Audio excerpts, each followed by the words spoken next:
So today's the day that Sarducca has officially launched. This means tons of new players are about to make their choice to enter Haven, which needs to be free to play, by the way. And I am one of them. This is more of a day one. This isn't a guide. There are some opinions. They're not polished, but just kind of first impressions and me really just reviewing the text of everything. I haven't been able to play because I've been busy all day. But while you're watching, just let me know if there's anything that's really stands out for you with this update. There's going to be some balancing information. If you agree with some of the balances that occurred or disagree, voice your opinion down below. But aside from that, let's just get straight into it. Greetings, mortals. Set foot in Sarducca. So I have just made an entire video. It took me about 30 minutes where I did the recording, and ultimately I did not include to I just got done recording like a 30-minute video, and ultimately I forgot to turn on some volumes or some audio channels, and the entire video was me talking with no audio. So we're going to try this again.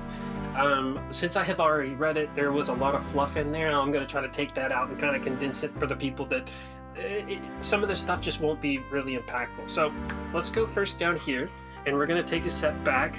So one thing you should know, there's a Twitch drop happening from July 1st to July 22nd.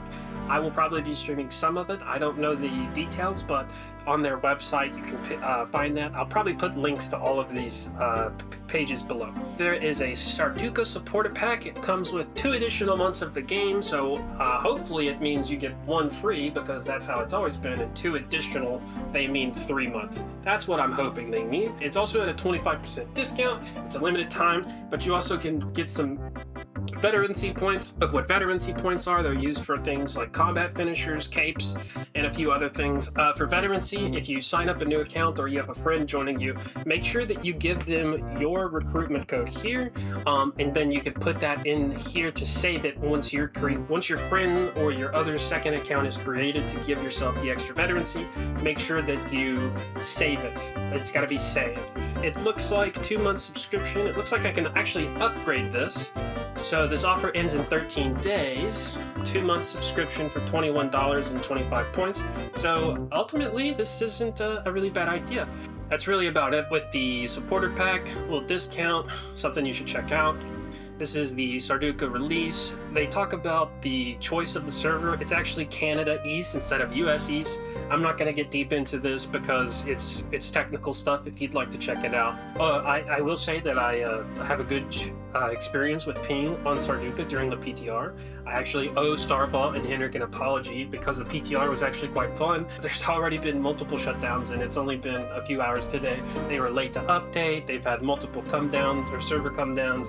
There's not enough Haven instances, so clearly they're just never prepared for anything. Unfortunately, I will always speak my mind, even though it's kind of critical. It's just the game we play. It's not personal. It's just the game we play. Ultimately, Steam Summer Sale is coming to an end, but we're going to go back into the patch notes because this is what we are all here for. Some big things to know is that if you've already created a character, you've probably already learned the hard way that you can't take that character you made months ago from Haven to Sarducca. You actually have to make a new one entirely. Added a 3rd character slot. Okay, so this is something that I touched on. So when moving from Haven to Sarducca, you're only allowed to bring starting equipment and spellbooks.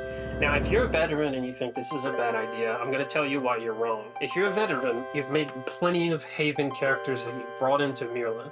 You probably brought a shitload of carrots or eggs, carcasses of sorts. You probably brought some materials over that really helped you kind of get that leap to where you need to be. And unfortunately, new players don't know that. It's a very big disconnect with the veterans in the community from new player mindset. They're so entrenched with the veteran mindset that they have no idea what new people do and don't know. And ultimately, this is actually a very good thing for the game. I'm glad they made this choice. It's something I didn't even think of, but now that I see it, I understand exactly why it's been done. This is a solid choice, even though it might be frustrating. Characters can now have 1 priest. They did some things with the priest. If you understand the priest concerns back in the day, you didn't know where the priest would take you. You don't know where your home priest was. It was real silly. So it's just nice to see that they are listening to a bit. I have no idea what the EOS social shift is. 0 clue. Some fishing bugs have been fixed. They moved the fishing camp. You can only get large hooks from using the coins. I don't necessarily agree with it. think that they should have just put fishing hooks, like the large ones, at all, like red and lawless, like lawless camps and lawless towns. I think that would have been a better choice, but maybe this will encourage people to kind of like deep dive into fishing and learn how to really prioritize like the coin tasks of it all. Again, I don't fish enough. My opinion on it is very moot. Citizen NPCs, all you need to know is this is just going to bog down the server and does nothing. I'm just glad they're fixing stuff. Let's just, praise them for fixing things.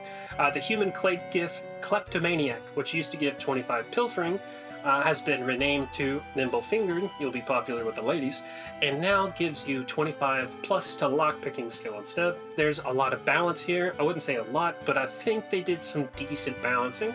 So they reduced the bow combat ability snapshot to 80% damage. It still only costs, I believe, 1 adrenaline point. We'll see how this balance turns out. The good thing is they're making changes because we don't want anything to get stale, and hopefully this kind of balances the scales for the time being. Again, early on, I think the bows are gonna be king in the very beginning. There's so much damage, the skills are easy. Weak spot armor pierce reduced to 50, and it was at 70.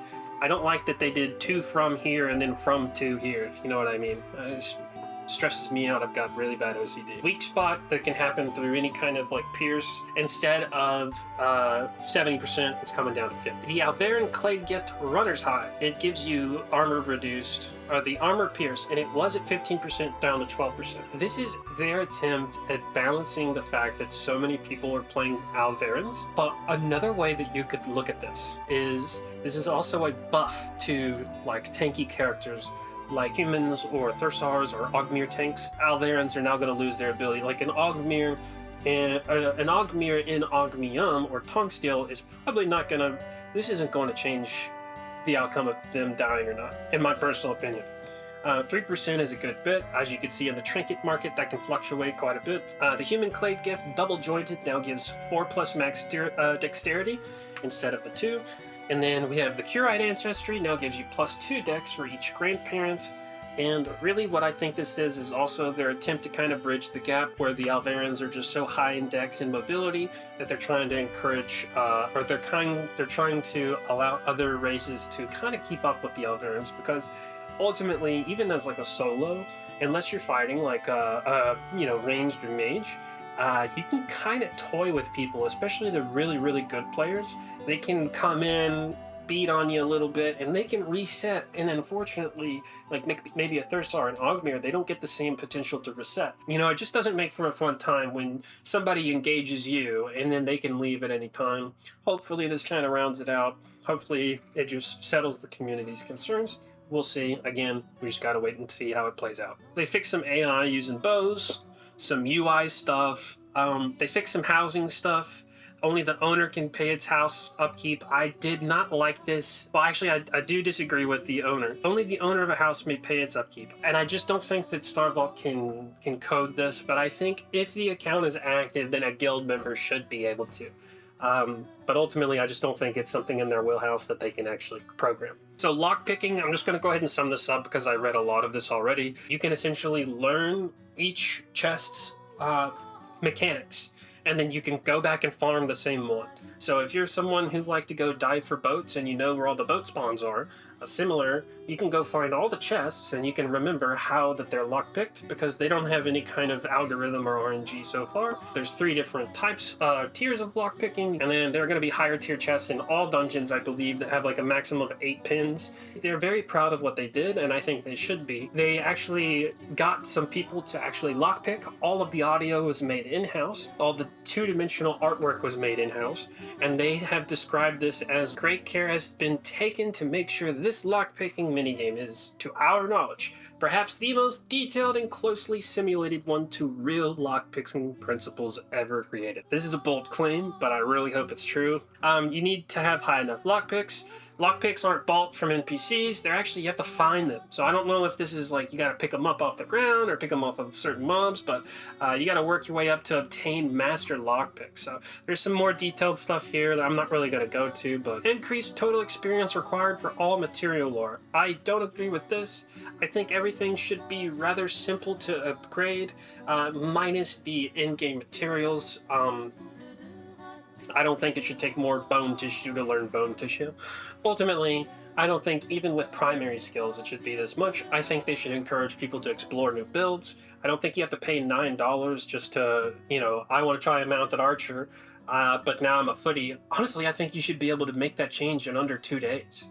This is kind of ridiculous personally, but they got to make money. It's a little, I just don't like it. I think we're off to a good start. Hopefully the server stability stays well while we get through this. Got some new craftable weapon heads, handles, and armors, and then some new resources. Once again, we got the Twitch drop, get you a little bug table from July 1st to July 22nd. I'm probably going to stream just a little bit, but not too much. I've been playing quite a bit of Tarkov on my streams, but either way, if you guys want to, I'll be checking this out and stream maybe just some Haven and early Sarducca gameplay. But aside from that, looks like the servers are up, and I am actually able to create a character. So we'll go to custom build. Oh. And I'll see you guys in Sarducca. I get those goosebumps every time. I need the Heimlich, throw that to the side.